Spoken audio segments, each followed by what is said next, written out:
الحمد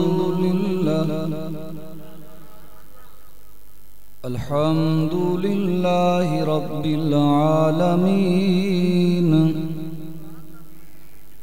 والعاقبة للمتقين والصلاة والسلام على سيد المرسلين وعلى آله وأصحابه أجمعين أما بعد فأعوذ بالله من الشيطان الرجيم بسم الله الرحمن الرحيم اهدنا الصراط المستقيم وقال الله تبارك وتعالى في مقام آخر إن الله ربي وربكم فاعبدوه هذا صراط مستقيم وقال الله تبارك وتعالى في مقام آخر ياسين والقرآن الحكيم إنك لمن المرسلين على صراط مستقيم صدق الله العظيم یا ربی صلی وسلم دائما ابدا علی حبیبک خیر الخلق كلهم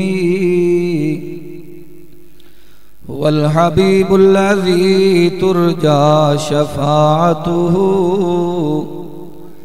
لكل حول من الأحوال مقتحمی تیری یاد سے رہا میں بے خبر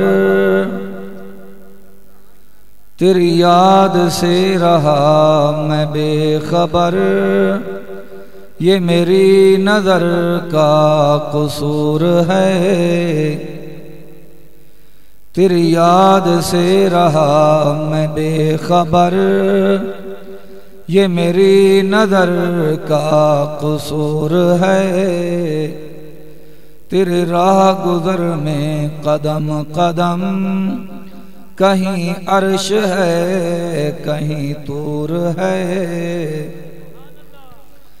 یہ بجا ہے مالک بندگی میری بندگی میں قصور ہے یہ خطا ہے میری خطا مگر تیرا نام بھی تو غفور ہے یہ بتا کہ تجھ سے ملوں کہاں مجھے ملنا تجھ سے ضرور ہے کہیں دل کی شرط نہ ڈالنا کہ ابھی دل گناہوں سے چور ہے تڑپنے پھڑکنے کی توفیق دے دل مرتضی سوز صدیق دے ما ان مدحت محمدا بمقالتی ولكن مدحت مقالتی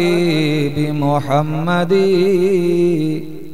بلند آواز سے درود پاک اللهم صل على محمد وعلى آل محمد كما صليت على إبراهيم وعلى آل إبراهيم إنك حميد مجيد اللهم بارك على محمد وعلى آل محمد كما باركت على إبراهيم وعلى آل إبراهيم إنك حميد مجيد۔ انتہائی قابل احترام بزرگوں، عزیز ساتھیوں، آپ حضرات کے علم میں ہے کہ آج سے آپ کے اس عظیم ادارہ مدرسہ دارالقرآن عزیزیہ کا 2 روزہ اصلاحی مذہبی روحانی اجتماع شروع ہو رہا ہے۔ نماز جمعہ کے بعد بھی، پھر رات کو نماز عشاء کے بعد، کل ظہر کے بعد، پھر عشاء کے بعد پورے ملک سے علماء کرام، مشائخ عظام، نعت خوان حضرات، شعراء حضرات تشریف لاتے رہیں گے۔ اپنے اپنے وقت پہ آپ حضرات کو قرآن و حدیث سے موتی نکال کے دیتے رہیں گے، آپ کے ایمانوں کو تازگی بخشتے رہیں گے۔ امید ہے آپ حضرات اجتماع کی تمام نشستوں میں شامل رہیں گے، شریک رہیں گے۔ جو کچھ علماء کرام سے سنیں گے اس کے مطابق اپنے عقائد، اپنے اعمال بنانے کی کوشش فرمائیں گے۔ ابھی نماز جمعہ کے بعد بہت بڑے نعت خوان، بہت بڑے شاعر، بین الاقوامی نعت خوان جناب حضرت مولانا فاروق معاویہ صاحب تشریف لا چکے ہیں۔ نماز جمعہ کے بعد آپ حضرات کے سامنے تشریف لائیں گے۔ اسی طرح ان کے فوراً بعد ترجمان مسلک حق اہل سنت والجماعت یادگار اسلاف حضرت مولانا پیر سیف الرحمان درخواستی صاحب دامت برکات العالیہ وہ بھی تشریف لا چکے ہیں۔ انشاءاللہ نماز جمعہ کے بعد آپ حضرات ان کی زیارت بھی فرمائیں گے اور ان کے بیان سے مستفید بھی ہوں گے۔ دعا کیجئے خالق کائنات ان حضرات کا سایہ اہل حق کے سروں پر تا دیر قائم رکھے، سلامت رکھے۔ میں نے قرآن مجید فرقان حمید کے مختلف مقامات سے جو 2-3 آیتیں تلاوت کی ہیں انہی کا کچھ مفہوم اور مطلب عرض کرنے کی کوشش کروں گا۔ ان آیات میں خالق ذوالجلال نے کامیابی اور نجات کے جس راستے کا تذکرہ فرمایا ہے اس راستے کو صراط مستقیم کہا جاتا ہے۔ صراط مستقیم ہی ایسا راستہ ہے جس پر چل کر انسان جنت میں پہنچ سکتا ہے، اور صراط مستقیم کے علاوہ جتنے راستے ہیں تمام شیطانی راستے ہیں، خواہشات کے راستے ہیں، اپنی اپنی اختراع کے راستے ہیں جو انسان کو جہنم میں تو لے جا سکتے ہیں، کسی صورت میں بھی صراط مستقیم کے علاوہ کوئی راستہ انسان کو جنت میں نہیں لے جا سکتا۔ حضرت عبداللہ بن مسعود رضی اللہ تعالیٰ عنہ سے روایت ہے، فرماتے ہیں امام الرسول مولا کل نے ایک دن ہمارے سامنے ایک لمبی اور سیدھی لکیر کھینچی، پھر اس کے ساتھ چھوٹی چھوٹی دائیں بائیں لکیریں کھینچیں۔ آمنہ کے لال نے فرمایا یہ جو سیدھی لکیر ہے یہ میں محمد کا راستہ ہے، اسے صراط مستقیم کہتے ہیں اور یہی جنت کا راستہ ہے۔ یہ جو چھوٹی چھوٹی پگڈنڈیاں، چھوٹی چھوٹی لکیریں ہیں یہ رحمانی راستے نہیں، یہ شیطانی راستے ہیں۔ ان راستوں میں، ان لکیروں میں جو پڑ گیا وہ جہنم میں تو جا سکتا ہے، جنت میں نہیں جا سکتا۔ پتہ چلا کہ شیطانی راستے بھی صراط مستقیم ہی سے لوگوں نے نکالے ہیں۔ حبیب کبریا صلی اللہ علیہ وسلم نے لکیر جو لگائی تو پھر اسی کے ساتھ چھوٹی چھوٹی لکیریں لگا کر دنیا کو بتلا دیا کہ صراط مستقیم سے ہی یہ راستے نکالے جائیں گے جن کو بدعات کا راستہ کہا جائے گا، شرک کا راستہ کہا جائے گا، ہاں خواہشات کا راستہ کہا جائے گا۔ یہ راستے بھی شروع میں صراط مستقیم سے لوگ نکالیں گے، پھر ان راستوں پہ چلتے چلتے اتنے دور نکل جائیں گے کہ ہدایت کی پھر امید نہیں رکھی جا سکتے، پھر اچانک اچانک وہ انسان جہنم کا بالن بن جائے گا، جہنم کے اندر وہ انسان گر جائے گا۔ اس کو مثال سے سمجھاؤں، ایک آدمی نے یہاں سے راولپنڈی جانا ہے تو اب سفر کر رہا ہے جی ٹی روڈ کے اوپر، جو روڈ سیدھا راولپنڈی کو جاتا ہے، لیکن اس سیدھا روڈ جو جی ٹی روڈ کہلاتا ہے، اس راستے میں پھر چھوٹی چھوٹی سڑکیں نکلتی ہیں جو کسی بستی کو جاتی ہے، کوئی کسی گاؤں کو جاتی ہے، کوئی کسی شہر کو جاتی ہے۔ راولپنڈی جانے والا آدمی راولپنڈی تب پہنچے گا جب سیدھا جی ٹی روڈ پہ چلا جائے گا تو وہ راولپنڈی میں پہنچ جائے گا، اور اگر جی ٹی روڈ میں سے جو چھوٹے چھوٹی سڑکیں نکل رہی ہیں، شاہراہیں نکل رہی ہیں، ان پہ چلنا شروع کر دے گا تو جتنا ان پہ چلتا جائے گا راولپنڈی سے دور ہی ہوتا جائے گا، راولپنڈی نہیں پہنچ سکتا۔ البتہ اس کو خیال پیدا ہو جائے کہ میں نے غلط راستہ اختیار کر لیا ہے، واپس جاؤں اسی راستہ پہ، پھر جی ٹی روڈ پہ چڑھ جاؤں اور اسی راستہ کو اختیار کروں تو میں راولپنڈی میں پہنچ جاؤں گا۔ جب تک چھوٹی سڑکوں سے واپس آ کر جی ٹی روڈ پہ سفر شروع نہیں کرے گا، راولپنڈی نہیں پہنچ سکتا۔ صراط مستقیم پہ چل رہا ہے، شیطان نے بہکا دیا، برگلا دیا، اب یہ شیطانی راستوں پہ چل پڑا، بدعات کے راستے پہ چل پڑا، رسم و رواج کے راستے پہ چل پڑا، شرک کے راستے پہ چل پڑا، غیر اللہ کے راستے پہ چل پڑا۔ اب نجات کی ایک ہی صورت ہے کہ سوچے میں گمراہ ہو چکا ہوں، غلط راستہ اختیار کر چکا ہوں، جتنا ان راستوں پہ چلتا جاؤں گا جنت سے دور ہوتا جاؤں گا، واپسی کی کوشش کرے، اسی صراط مستقیم پہ آ جائے، چلنا شروع کر دے، انشاءاللہ وہ انسان منزل مقصود تک پہنچ جائے گا، جنت کے اندر پہنچ جائے گا۔ تو حبیب کبریا صلی اللہ علیہ وسلم نے سیدھی لکیر لگائی، پھر چھوٹی چھوٹی دائیں بائیں جانب لکیریں لگائیں، فرمایا یہ میں محمد کا راستہ ہے، اس پہ چلو گے جنت میں پہنچ جاؤ گے۔ عبداللہ بن مسعود فرماتے ہیں پھر سرور کونین نے قرآن کی آیت کی تلاوت فرمائی، وَأَنَّ هَذَا صِرَاطِي مُسْتَقِيمًا، لوگو یہ میں محمد کا سیدھا راستہ ہے، فَاتَّبِعُوا، اسی پہ چلو، اسی کی اتباع کرنا، وَلَا تَتَّبِعُوا السُّبُلَ، چھوٹے چھوٹے راستوں میں بھٹک نہ جانا، اگر چھوٹے چھوٹے راستوں میں بھٹک گئے فَتَفَرَّقَ عَنْ سَبِيلِي، سمجھو راستہ تم گم کر بیٹھو گے، ذَلِكُمْ وَصَّاكُمْ بِهِ، اس بات کی اللہ تمہیں تاکید کرتا ہے، ذَلِكُمْ، اس بات کی، وَصَّاكُمْ، اللہ تمہیں وصیت کرتا ہے۔ وصیت کا معنی ہوتا ہے بار بار ایک بات کے متعلق کہنا، بار بار تاکید کرنا، بار بار کسی کو کوشش کرنا کہ یہ کام کر لے تو بہتر ہوگا، بار بار کسی کام کی تاکید کو وصیت کہا جاتا ہے۔ آمنہ کے لال نے قرآن کی آیت کی تلاوت کرتے فرمایا، ذالکم وصاکم بہ، اللہ اسی کی تمہیں تاکید کرتا ہے کہ میں محمد کا راستہ اختیار کرو، چھوٹی لکیروں میں مت بھٹکنا۔ آمنہ کے لال بتلاؤ فائدہ کیا ملے گا؟ فرمایا لعلکم تتقون، اس راستے پہ چلنے کا نتیجہ یہ ہوگا کہ تم تقوی والے بن جاؤ گے، طہارت والے بن جاؤ گے۔ تقوی مل گیا تو کیا ہوگا؟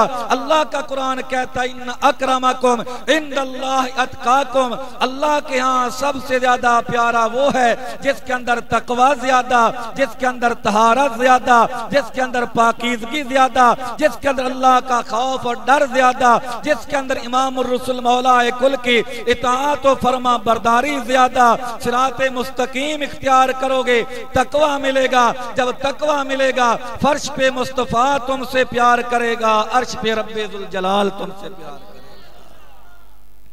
وَأَنَّ هَذَا صِرَاطِي مُسْتَقِيمًا فَاتَّبِعُوهُ وَلَا تَتَّبِعُوا السُّبُلَ فَتَفَرَّقَ بِكُمْ عَنْ سَبِيلِهِ ذَلِكُمْ وَصَّاكُمْ بِهِ لَعَلَّكُمْ تَتَّقُونَ۔ پتہ چلا آمنہ کے لال نے جس راستے پہ چلنے کا ڈر دیا اس راستے کو صراط مستقیم کہتے ہیں۔ صرف آمنہ کے لال نے نہیں، قرآن سے پوچھو تو رب ذوالجلال بھی کہتا ہے وَاللَّهُ يَدْعُو إِلَى دَارِ السَّلَامِ وَيَهْدِي مَن يَشَاءُ إِلَى صراط مستقیم۔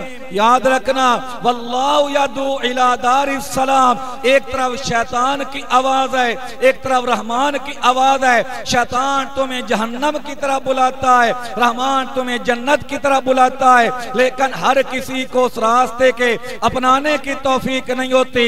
وَيَهْدِي مَن يَشَاءُ، کیونکہ ہدایت میرے رب کے اختیار میں ہے، چاہے تو حبشے سے آنے والے کالے بلال کو ہدایت عطا فرما دے، اور چاہے تو ابو جہل جو ایک ایک دن میں 70 مرتبہ بیت اللہ کا طواف کرتا ہے، حاجیوں کو ستو گھول گھول کے پلاتا ہے، مہمان نوازی کرتا ہے، بیت اللہ کا اپنے آپ کو مجاور سمجھتا ہے، دن میں کئی مرتبہ آمنہ کے لال حضرت محمد مصطفیٰ احمد مجتبیٰ کی زیارت کرتا ہے، ہدایت اس کے اختیار میں، چاہے تو حبشے کے کالے بلال کو دے دے، چاہے تو ابو جہل کو محروم رکھے، ہدایت دینے پہ آئے تو فارس کے سلمان کو عطا کرے کہ مصطفیٰ بول کے کہے سلمان آمنہ سمجھنا یہ بھی میں محمد کے آل بیت میں شامل ہے، اور ہدایت نہ دینے پہ آئے مصطفیٰ کا حقیقی چچا ابو لہب اسے محروم کر دے، ہدایت دینے پہ آئے تو روم سے آنے والے صہیب کو عطا فرما دے، نہ دینے پہ آئے تو امیہ کو ہدایت سے محروم رکھے، وہ تو بلاتا ہے واللہ یدعو الی دار السلام وَيَهْدِي مَن يَشَاءُ، مشیت ہوتی ہے ہدایت دے دیتا ہے، مشیت نہیں ہوتی ہدایت نہیں دیتا، ہدایت کس کی طرف؟ وَيَهْدِي مَن يَشَاءُ اِلَى صِرَاطٍ مُسْتَقِيمٍ، فرمایا میں جسے چاہتا ہوں اسے صراط مستقیم عطا کرتا ہوں۔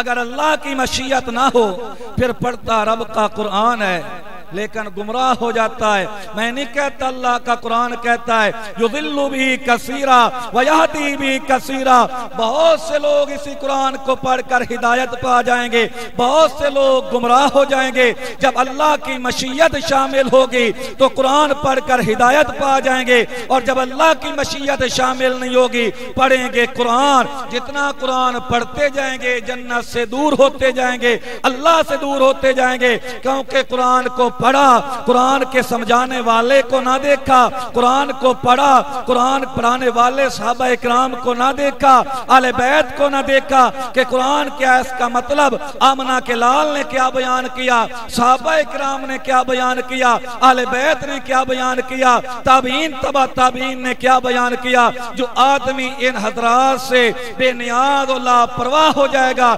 قرآن پڑھ کے گمراہ تو ہو سکتا ہے، ہدایت نہیں مل سکتی۔ ہدایت کا راستہ ایک ہی راستہ جس راستے کو صراط مستقیم کہتے ہیں، اور صراط مستقیم ہے کیا؟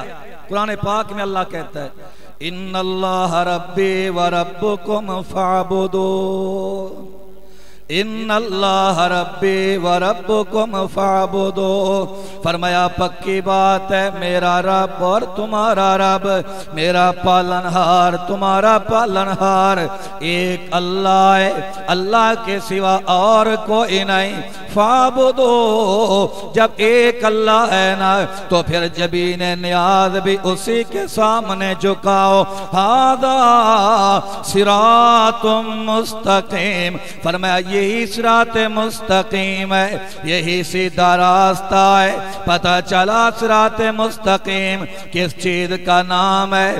اللہ کے الوہیت کے اقرار کرنے کا نام ہے، غیر اللہ کی نفی کرنے کا نام ہے۔ اللہ کو الہ مانے لیکن غیر اللہ کی نفی نہ کرے، اس وقت تک مومن نہیں ہو سکتا، مسلمان نہیں ہو سکتا۔ ساری زندگی کہتا رہے اللہ رزاق ہے، اللہ مالک ہے، اللہ خالق ہے، اللہ مشکل کشا ہے، اللہ بگڑی بنانے والا ہے، اللہ کار ساز ہے، اللہ فریاد رس ہے، اللہ نظر نیاز کے لائق ہے، اللہ منت منوتی کے لائق ہے، اللہ چڑھاووں کے لائق ہے۔ ساری زندگی تسبیح پڑھتا رہے، تیرا ایمان ابھی تک کامل نہیں ہوا جب تک یہ نہ کہے کہ اللہ حاجت روا ہے، اللہ کے سوا اور کوئی نہیں۔ جب تک اس بات کے ساتھ نفی نہ آئے تو ایمان مکمل نہیں ہو سکتا۔ اسی کو سلطان العارفین سلطان باؤ رحمت اللہ علیہ کہتے ہیں کہ الف اللہ چمبے دی بوٹی مرشد من میرے وچ لائی ہو، نفی اس بات دا پانی ملیا۔ یہ نفی اور اس بات، جب تک نفی اس بات اکٹھا نہیں ہوگا اس وقت تک عقیدہ نہیں بن سکتا، اس وقت تک ایمان کامل نہیں، اس وقت تک موحد نہیں۔ ادھر اس بات ہو اللہ ہے، ادھر نفی ہو اللہ کے سوا کوئی نہیں۔ کیونکہ جہاں تک اس بات کا تعلق ہے، میری طرف توجہ رکھنا، جہاں تک اس بات کا تعلق ہے، آج تک دنیا میں کوئی کافر ایسا نہیں گزرا جس نے اللہ کے وجود کو تسلیم نہ کیا ہو، اللہ کو ماننا ہے۔ قرآن اٹھا کے پڑھو، خالق ذوالجلال فرماتے ہیں اے میرا محبوب پیغمبر وَلَئِنْ سَأَلْتَهُمْ مَنْ خَلَقَ السَّمَاوَاتِ وَالْأَرْضَ، اگر آپ ان ابو جہل، ابو لہب، عتبہ، شیبہ کافروں سے سوال کرو من خلق السماوات والارض، اے کافروں بتاؤ آسمان بنانے والا کون ہے، زمین بنانے والا کون ہے؟ کافر کافر ہونے کے باوجود کہے گا لا یقولن اللہ، زمین بنانے والا اللہ، آسمان بنانے والا اللہ۔ وَلَئِنْ سَأَلْتَهُمْ مَنْ نَزَّلَ مِنَ السَّمَاءِ مَاءً، اے میرا محبوب پیغمبر اگر آپ کافروں سے پوچھ کے دیکھیں نا، یہ تو بتلاؤ آسمان سے بارش اتارنے والا کون ہے؟ لا یقولن اللہ، کافر کافر ہونے کے باوجود کہے گا آسمانوں سے بارش اتارنے والا بھی اللہ۔ پتہ چلا اللہ کو تو ابو جہل بھی مانتا ہے، اللہ کو ابو لہب بھی مانتا ہے، توجہ رکھنا، اللہ کو عتبہ بھی مانتا تھا، شیبہ بھی مانتا تھا، اللہ کے وجود کا کوئی کافر منکر نہ تھا۔ پھر وہ کافر کیوں، ہم مسلمان کیوں؟ فرق یہ ہے وہ کہتے تھے اللہ بھی ہے اور لات بھی ہے، اللہ بھی ہے، منات بھی ہے، اللہ بھی ہے، وعد بھی ہے، اللہ بھی ہے، نصر بھی ہے، اللہ بھی ہے، بہرلا بھی ہے، یعوق بھی ہے۔ لیکن آمنہ کلال کہتا تھا کہ اللہ ہی ہے، وعد کچھ نہیں، اللہ ہی ہے، نصر کچھ نہیں، اللہ ہی ہے، یعوق کچھ نہیں، جو کچھ ہے میرا اللہ ہے، اللہ کے سوا کوئی کچھ نہیں کر سکتا۔ آج کا مشرک بھی کہتا ہے اللہ بھی ہے، لیکن چھوٹے چھوٹے کام اللہ نے ان کے سپورٹ کر رکھے ہیں۔ مثال دے کے سمجھاؤں، اللہ بھی ہے، بہاؤالدین زکریا ملتانی بھی ہے، اللہ بھی ہے، شاہ رکن عالم بھی ہے، اللہ بھی ہے، ہاں خواجہ نور محمد مہاروی بھی ہے، اللہ بھی ہے، بہاؤالدین زکریا ملتانی بھی ہے، اللہ بھی ہے، شیخ عبدالقادر جیلانی بھی ہے۔ میں نے کہا صرف الفاظ کا فرق ہے، انہوں نے کہا اللہ بھی ہے اور وعد یعوق نصر جو نبیوں کے فوٹو تھے نا، انہوں نے کہا وہ بھی ہے، یہ نبی بھی ہیں۔ بڑے کام اللہ کے سپرد ہیں، چھوٹے کام نبیوں کے سپرد ہیں۔ تم نے کہا بڑے کام اللہ کے سپرد ہیں، چھوٹے کام ولیوں کے سپرد ہیں۔ میں نے کہا نانا، بڑے کام بھی کو اللہ کے سپرد، چھوٹے کام بھی کو اللہ کے سپرد ہیں۔ اللہ اللہ ہے، بہاؤالدین زکریا شان والا، لیکن اللہ تو نہیں ہو سکتا نا۔ بہاؤالدین حضرت شاہ رکن عالم مقام والے، لیکن الہ تو نہیں ہو سکتے نا۔ شیخ عبدالقادر جیلانی اولیاء کا سردار، لیکن اولیاء کا سردار تو ہے مگر خدا تو نہیں ہو سکتا۔ مصطفیٰ نے کہا یہ لات و منات انبیاء کے فوٹو ہیں لیکن انبیاء نہیں، ہم کہتے اولیاء اللہ کے پیارے ہیں مگر اللہ کے اختیارات کے مالک نہیں۔ عقیدہ بناؤ انبیاء شان والے، صحابہ شان والے، آل بیت شان والے، اولیاء شان والے، بزرگان دین شان والے، علماء مقام والے، لیکن میں ان کو جتنا بڑا ہوں کہو پھر بھی محتاج ہیں رب کے، لیکن رب کسی کا محتاج نہیں۔ یہی تو بات ہے نا جس کو قرآن کہتا ہے ان اللہ ربی و ربکم فاعبدوا ھذا صراط مستقیم۔ بات سمجھ آئی کہ نہیں؟ جن کو عقیدہ سمجھ آیا ہاتھ کھڑا کرو۔ کہیں نبیوں کی توہین تو نہیں ہوئی، ولیوں کی توہین تو نہیں ہوئی۔ توہین یہ ہے کہ میاں کو بیوی بنا دو، میاں کو بیوی بنا دو، ماں کو بہن سمجھ لو، بہن کو ماں سمجھ لو، یہاں توہین ہوگی لیکن وہاں کوئی توہین نہیں۔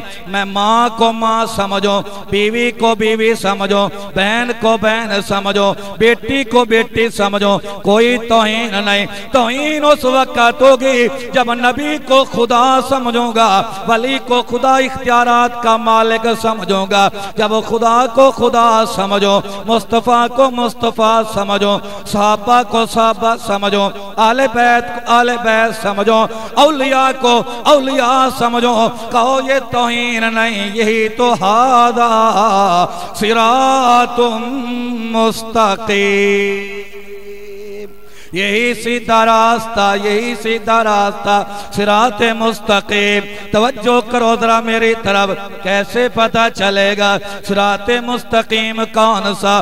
آؤ میں تمہیں لے چلوں اس شخصیت کے در پہ جسے دنیا عدالت کا تاجدار فاروق اعظم کہتے ہیں، کہ رضی اللہ تعالی عنہ حضرت فاروق اعظم کے پاس چلا گیا۔ بعض روایات میں آتا ہے عبداللہ بن عمر نے فرمایا حبیب کبریا حضرت محمد مصطفیٰ احمد مجتبی بلند آواز سے کہہ لو صلی اللہ، بلند آواز سے ٹائم بڑا تھوڑا کہو صلی اللہ علیہ وسلم تشریف فرمائے۔ امام الرسل مولا کل نے فرمایا اے میرے یارو منٹارو وفادارو جانسارو حبدارو دل دیدارو، فرمایا پہلے بنی اسرائیل میں 72 فرقے ہوئے تھے لیکن میری امت کے اندر 73 فرقے ہوں گے۔ ادھر کملی والے نے فرمایا ادھر صحابہ کے چہرے اتر گئے، صحابہ پریشان، ہیا من یا رسول اللہ، اے حبیب خدا پھر بتلاؤ نا جب ایک ہی کلمہ پڑھنے والوں کے 73 فرقے بن جائیں گے پتہ کیسے چلے گا نجات والا کون سا ہے، جہنم والا کون سا ہے؟ کوئی علامت بتلاؤ، کوئی پہچان بتلاؤ۔ لوگوں میں اپنی طرف سے نہیں کہتا، میں قاسم نانوتوی کی بات نقل نہیں کرتا، قاسم نانوتوی کے مصطفیٰ کے سامنے کیا حیثیت ہے، احمد علی لاہوری کے کملی والے کے سامنے کیا حیثیت ہے، ہاں اشرف علی تھانوی کے مصطفیٰ کے سامنے کیا حیثیت ہے۔ میں ان کی بات نہیں کہتا، آمنہ کے لال کی بات نقل کرتا ہوں۔ میرے مصطفیٰ نے فرمایا خیال کر لینا، توجہ کر لینا، دھیان کر لینا،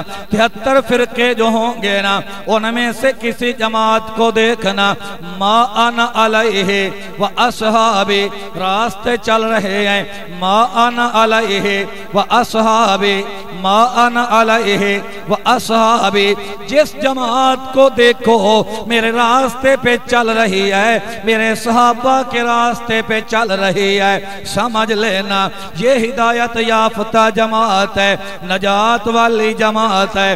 اب معلوم ہو گیا صراط مستقیم دوسرے الفاظ میں کملی والے کا راستہ، صراط مستقیم مستقیم ہے، مصطفیٰ کے صحابہ کا راستہ کہو صراط مستقیم ہے۔ اگر میں اور اس کو وسعت دوں اپنی طرف سے نہیں، قرآن کو دلیل بناتے ہوئے تو بے جانا ہوگا۔ وَمَن يُشَاقِقِ الرَّسُولَ مِن بَعْدِ مَا تَبَيَّنَ لَهُ الْهُدَى وَيَتَّبِعْ غَيْرَ سَبِيلِ الْمُؤْمِنِينَ نُوَلِّهِ مَا تَوَلَّى وَنُصْلِهِ جَهَنَّمَ وَسَاءَتْ مَصِيرًا وَمَن يُطِعِ اللَّهَ وَالرَّسُولَ فَأُولَئِكَ مَعَ الَّذِينَ أَنْعَمَ اللَّهُ عَلَيْهِمْ مِنَ النَّبِيِّينَ وَالصِّدِّيقِينَ وَالشُّهَدَاءِ وَالصَّالِحِينَ وَحَسُنَ أُولَئِكَ رَفِيقًا۔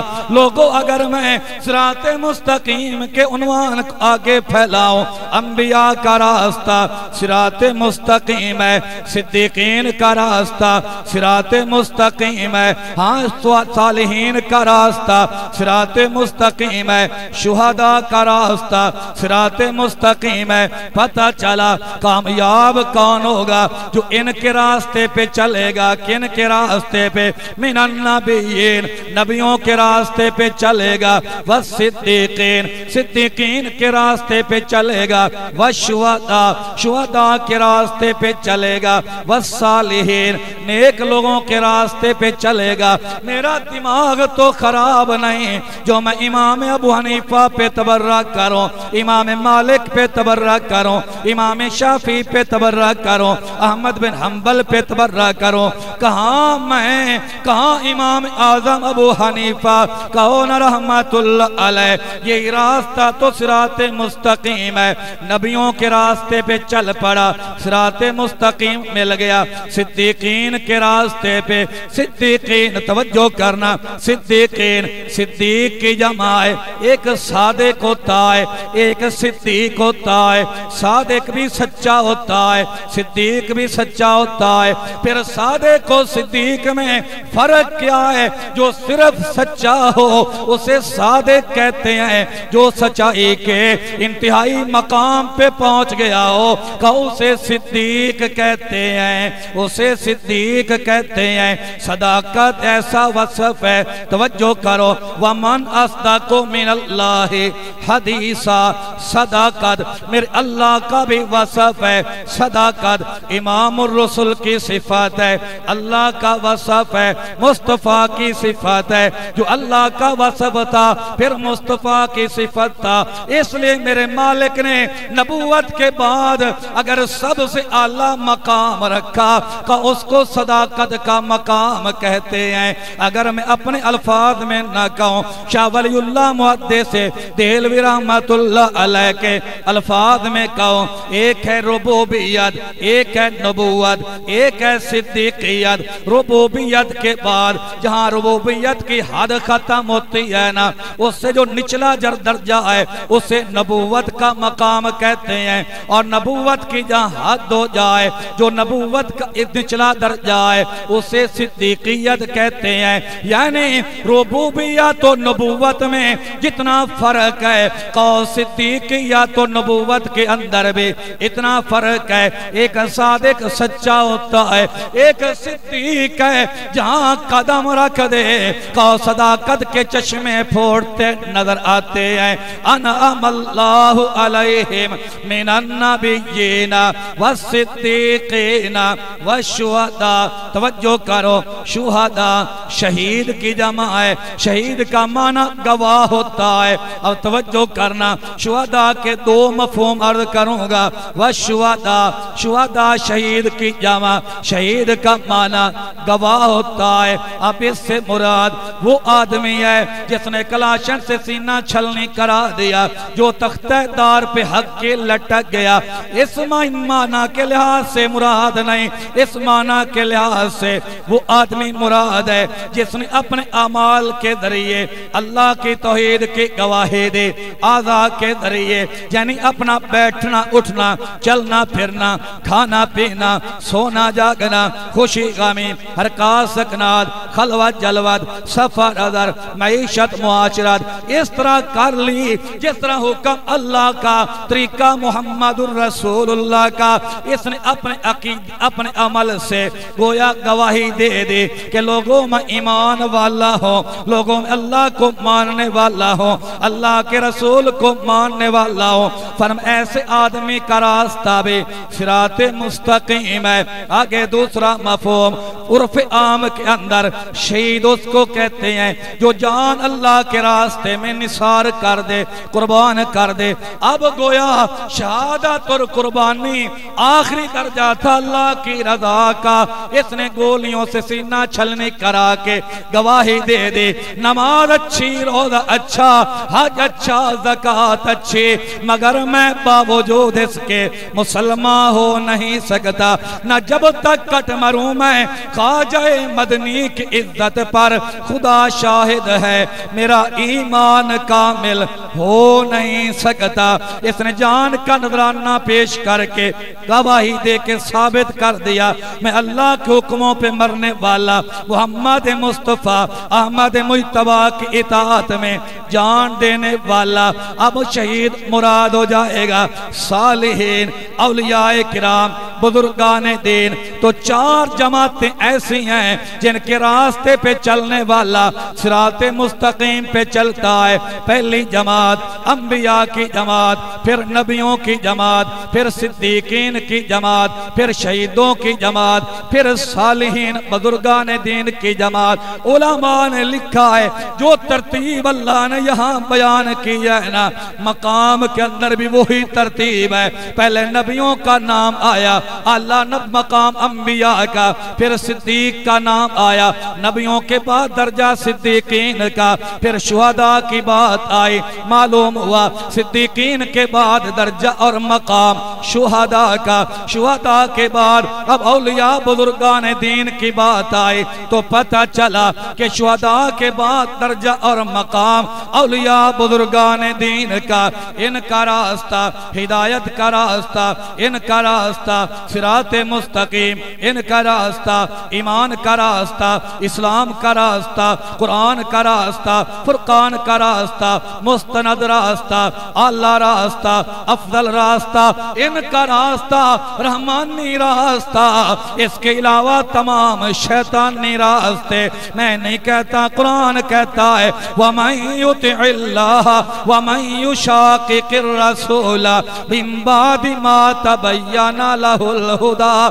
ہدایت آ جانے کے بعد، مسائل احکامات واضح ہو جانے کے بعد جس نے رسول خدا کی مخالفت کی نا، مومنوں کا راستہ چھوڑ کے لوگ کہتے ہیں تم اماموں کو کہاں سے لے کے آ گئے. میں نے کہا یہ مومن ہے اور قرآن کہتا ہے مومنوں کے راستے کے پابند رہنا. اگر مومنوں کا راستہ چھوڑ کر تم نے اور راستہ اختیار کر لیا، نُذْوَلِّهِ مَا تَوَلَّا، میں تمہارے راستے ڈھیلے کر دوں گا، مہلت دے دوں گا.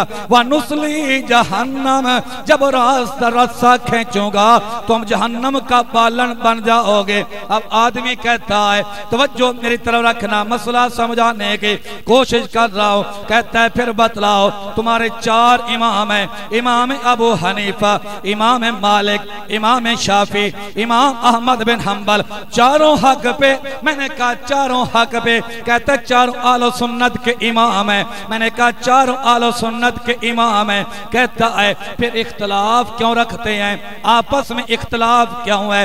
امام صاحب کے نزدیک مسئلہ کچھ ہے، امام مالک کے نزدیک مسئلہ کچھ ہے، امام شافعی کے نزدیک مسئلہ کچھ ہے، امام احمد بن حنبل کے نزدیک مسئلہ کچھ ہے. میں نے کہا اسی بات میں پکے رہ کے ایک سوال کا جواب دینا. صحابہ سارے برحق ہیں. کہتا ہے تمام صحابہ برحق ہیں. میں نے کہا تمام صحابہ دیندار ہیں. کہتا ہے تمام دیندار ہیں. میں نے کہا تمام صحابہ اہل سنت کے امام ہیں. کہتا ہے تمام صحابہ اہل سنت کے امام ہیں. میں نے کہا پھر ان میں اختلاف کیوں ہے، ذرا بتلا تو صحیح نہ. کہنے لگا اختلاف کی سمجھ نہیں آئی.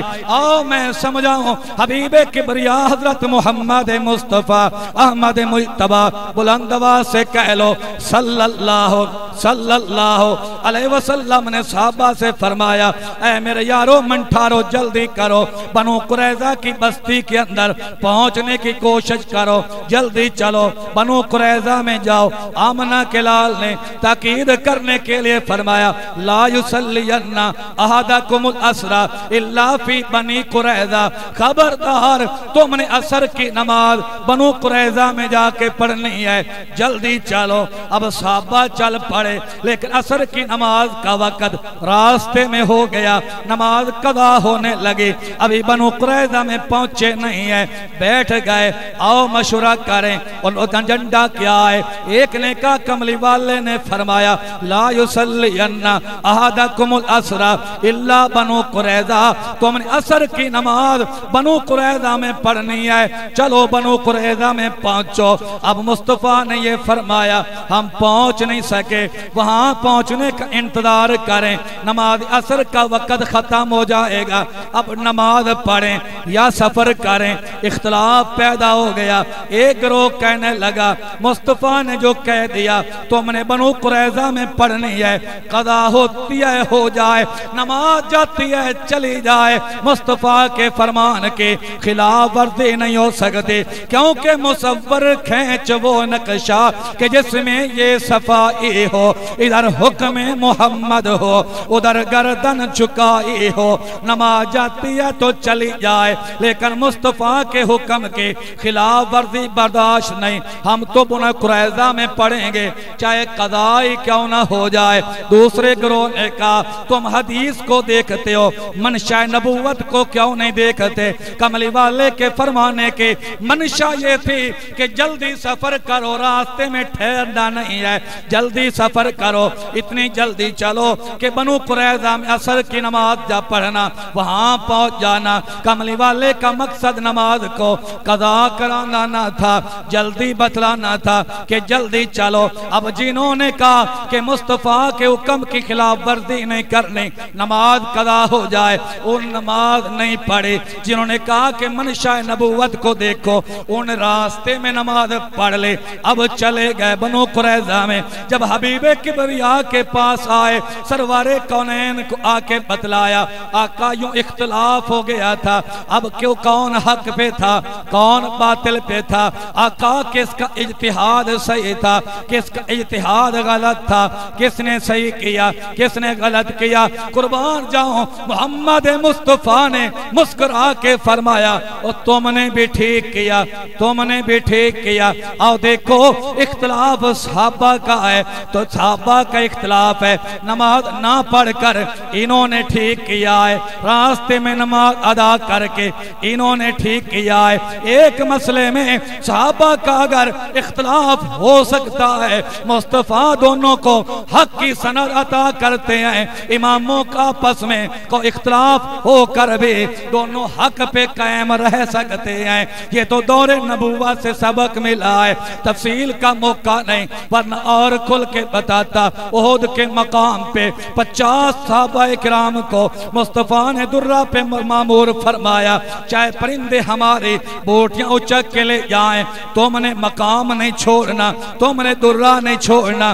میدان فتح ہو گیا، کفار بھاگ گئے۔ اب اختلاف صحابہ کا ہو گیا، کچھ نے کہا مصطفیٰ نے روکا تھا جب تک فتح نہ ہو جائے، فتح ہو گئی، اب چلو مال غنیمت اکٹھا کریں۔ دوسروں نے کہا منشا نبوت کو دیکھو، مصطفیٰ کا ظاہر حکم دیکھو۔ کملی والے نے فرمایا تم نے درہ نہیں چھوڑنا، چاہے پرندے ہمارے بوٹیاں اچک کے لے جائیں۔ اب فتح بھی ہو گیا، جب تک مصطفیٰ نہ بلائے ہم درہ نہیں چھوڑیں گے۔ کچھ ٹھہرے رہے کچھ چلے گئے، جو ٹھہرے رہے جام شہادت نوش کر گئے۔ کملی والے کو پتہ چلا مصطفیٰ نے نہ انہیں غلط فرمایا نہ انہیں غلط فرمایا، پتہ چلا اجتہادی اختلاف جو ہے وہ صحابہ میں بھی ہو گیا ہے۔ کچھ صحابہ کا اجتہاد کچھ تھا، کچھ صحابہ کا اجتہاد کچھ سا، دونوں حق پر تھے۔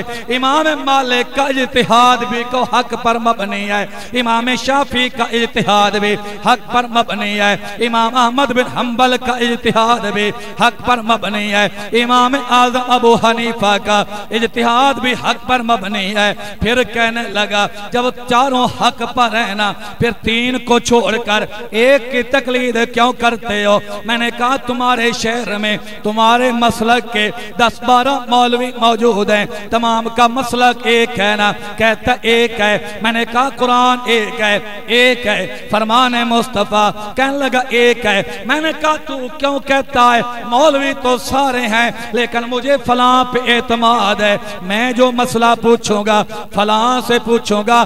اگر تو 12 مولویوں کے ہوتے ہوئے ایک مولوی پہ اعتماد کر کے مسئلہ پوچھ کے عمل کر سکتا ہے، پھر میں 4 اماموں کے ہوتے ہوئے ایک امام پہ اعتماد کر کے مسئلہ پوچھ کے عمل کر سکتا ہوں، تجھے کیا تکلیف ہے؟ میں نے تو قرآن میں سے پایا ہے وَمَن يُشَاقِقِ الرَّسُولَ مِن بَعْدِ مَا تَبَيَّنَ لَهُ الْهُدَى وَيَتَّبِعْ غَيْرَ سَبِيلِ الْمُؤْمِنِينَ نُوَلِّهِ مَا تَوَلَّى وَنُصْلِهِ جَهَنَّمَ وَسَاءَتْ مَصِيرًا۔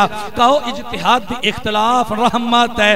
آمنہ کے لال نے فرمایا میں نہیں کہتا اختلاف امت علماء امتی رحمتن، میرے مصطفیٰ نے فرمایا میری امت کی علماء کا اختلاف رحمت، اختلاف ہے زحمت نہیں ہے، ایک دوسرے پہ تنقید نہ ہو، تشدد نہ ہو، تعصب نہ ہو، حق پہ چلنا مقصد ہو۔ کوئی اجتہاد، کوئی امام ابو حنیفہ کے اجتہاد پہ چل پڑے، کوئی امام مالک کو مجتہد مان کر ان کی تقلید کر لے۔ ہمارا عقیدہ ہے مالکی بھی حق پہ ہیں، شافی بھی حق پہ ہیں، حنبلی بھی حق پہ ہیں، کو حنفی بھی حق پہ ہیں، لیکن بڑا امام اعظم ابو حنیفہ ہے۔ یہ اجتہادی اختلاف ہے، اجتہادی اختلاف میں کہو کوئی کسی کو برا نہیں کہہ سکتا، البتہ نظریاتی اختلاف شریعت کے اندر اس کا کوئی وجود نہیں ہے۔ شریعت کے اندر اسلام والوں سے جو نظریاتی اختلاف کرتا ہے دائرہ اسلام سے خارج ہو جاتا ہے۔ مثال دے کے سمجھاؤں، صحابہ کے دور میں اجتہادی اختلاف تھا، لیکن حضرت عثمان غنی کا جب آخری دور شروع ہوتا ہے اب نظریاتی اختلاف شروع ہو گیا۔ توجہ رکھنا کہ نظریاتی اختلاف کی بنیاد حضرت عثمان غنی کے آخری دور میں ہوئی ہے۔ اور اختلاف کرنے والے کون ہیں؟ جن کو تم رافضی کہتے ہو، جن کو تم شیعہ کہتے ہو، جن کو تم تبرعی کہتے ہو، جن کو تم صحابہ کرام کا دشمن کہتے ہو، یہیں سے ان کا نقطہ آغاز ہوتا ہے۔ اسلام سے نظریاتی اختلاف ہو گیا۔ بنیاد کیا ہے؟ ایک سادہ سی بنیاد ہے، توجہ رکھو گے مسئلہ تب سمجھ آئے گا۔ ہاں تب بتاؤ نہ دیکھو کہ سادہ سا بات کی ہے۔ کہنے لگے امام الرسول چلے گئے، اب خون کے لحاظ سے، قرابت کے لحاظ سے، رشتہ داری کے لحاظ سے حضرت علی مصطفیٰ کے زیادہ قریب بھی ہیں، اس لیے خلافت کا حق بھی حضرت علی کو ملنا چاہیے، خلافت کا تاج بھی علی کے سر پہ آنا چاہیے۔ اب عام آدمی سمجھتا ہے یہ تو اچھی بات ہے، کوئی بڑی بات نہیں ہے، لیکن یہ کیا پتا اس نے سادہ سی بات کر کے قرآن کو ٹھکرا دیا ہے، قرآن کی آیات کو ٹھکرا دیا ہے، کیونکہ اپنے دعوے میں بتلایا قرابت دار کا حق زیادہ ہوتا ہے، رشتہ دار کا حق زیادہ ہوتا ہے، ہاں قرب کا حق زیادہ ہوتا ہے۔ لیکن قرآن سے جب میں نے پوچھا، قرآن کہتا ہے یا ایھا الناس انا خلقناکم من ذکر و انثی وجعلناکم شعوبا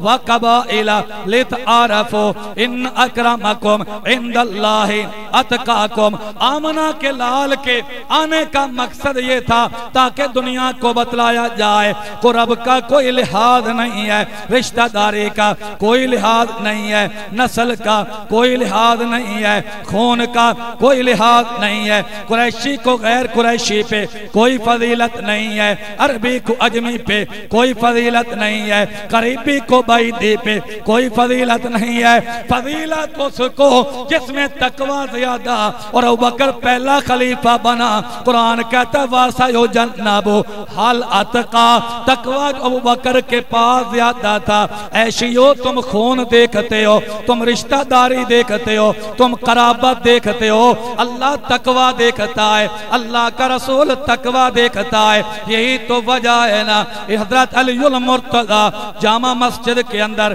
کوفہ کی جامع مسجد میں خطبہ دے رہے ہیں، ایک آدمی کھڑا ہو گیا گیا، کہنے لگا اے شیر خدا وجہ کیا ہے جو تم نے اپنی موجودگی میں صدیق پہ ہاتھ پہ بیعت کر لے، وجہ کیا ہے؟ برسر منبر شیر خدا بولتا ہے، حسن حسین ابا بولتا ہے، خاتون جنت کا سرتاج بولتا ہے، مصطفیٰ کا داماد بولتا ہے، فاتح خیبر بولتا ہے، شیر جرار بولتا ہے، حیدر کرار بولتا ہے کہ تو مصطفیٰ کے یارو مجھے وقت اچھی طرح یاد ہے جب کملی والے بیمار تھے، میرے کندھے کا سہارا لے کے مصطفیٰ مسجد میں گئے، صدیق کو مصلی عطا کیا، میں موجود تھا، نماز کے لیے مصطفیٰ نے ابوبکر کو مصلی عطا کیا، مجھے پیچھے کھڑا کیا، میں تو اس وقت سے سمجھ گیا تھا مصطفیٰ صدیق کو امامت کا مصلی نہیں دے رہے بلکہ خلافت کا مصلی عطا کر رہے ہیں، اس لئے خبردار صدیق کے معاملے میں کچھ نہ کہنا۔ بہرحال میرا یہ عنوان نہیں، معلومات کے لیے عرض کر رہا ہوں۔ سب سے پہلا نظریاتی اختلاف شیعوں نے کیا ہے، پھر اختلاف بڑھتا چلا گیا، آج یہ تھا علی زیادہ قریبی ہے، حق علی کو ملنا چاہیے، دو چار دن گزرے نظریہ امامت آ گیا، میں نے کہا اس کا کیا مطلب ہے؟ کہنے لگے جس طرح اللہ نبیوں کو مبعوث فرماتا ہے اماموں کو مبعوث فرماتا ہے، جس طرح نبی مامور من اللہ ہوتا ہے امام بھی مامور من اللہ ہوتا ہے، جس طرح نبی گناہوں سے معصوم ہوتا ہے نعوذ باللہ امام بھی گناہوں سے معصوم ہوتا ہے، حتیٰ کہ امام کو اللہ اختیار دیتا ہے اسلام کا جو مسئلہ چاہے باقی رکھے، جس مسئلے کو چاہے ختم کر ڈالے۔ یہ نظریاتی اختلاف ہو گیا، اصل کیا تھا؟ مصطفیٰ پہ نبوت کا باب بند ہو گیا، اب قیامت آئے گی، کملی والے کے بعد کسی کے سر پہ نبوت کا تاج نہیں آئے گا، لیکن ختم نبوت سے بغاوت کرنے کے لیے عقیدہ امامت کو لایا گیا کہ امام اللہ کا مبعوث ہوتا ہے، اللہ کی طرف سے مبعوث ہوتا ہے، امام بھی گناہوں سے معصوم ہوتا ہے، لیکن یہ اتنا باطل عقیدہ تھا زیادہ دیر نہ چل سکا، 12ویں پر آ کر ہی سٹاپ ہو گیا، 12ویں پر آ کر ہی بریک لگ گئی۔ میں نے کہا عقیدہ امامت کیوں لائے؟ کہتا تاکہ امت گمراہ نہ ہو جائے۔